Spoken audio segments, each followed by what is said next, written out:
C'est un très bon latéral gauche qui est arrivé là, en tout début d'année 2017 du côté de Flamengo.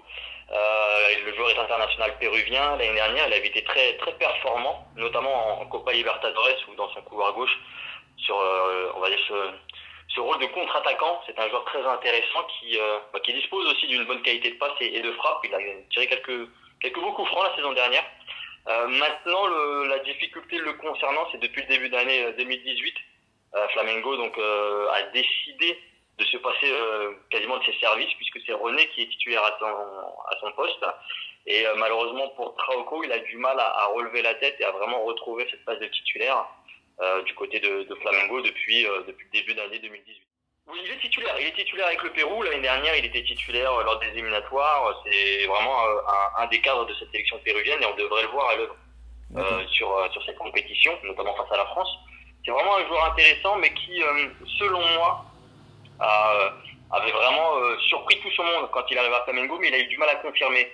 Et c'est peut-être pour cette raison que cette saison, on n'arrive pas à retrouver le niveau qui était le sien l'année dernière du côté de Flamengo, et c'est pour cette raison aussi qu'il a perdu sa place.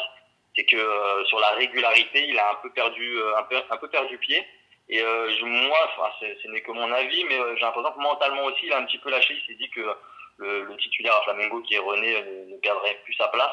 Et je sais pas s'il fait plus les efforts ou non, mais je pense qu'il est focalisé sur un départ cet été, et c'est ce que son agent a déclaré sur une radio péruvienne, c'était en début de semaine, qu'un transfert était souhaité et désiré pour cet été.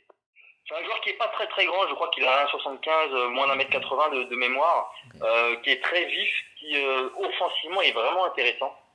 Comme je l'ai dit, sur ce rôle de contre-attaquant, c'est un joueur qui peut vraiment apporter du surnombre, et de par la qualité de son jeu de passe et de frappe, peut être très intéressant offensivement. Maintenant, défensivement, moi je trouve qu'il a encore quelques lacunes, notamment dans son dos.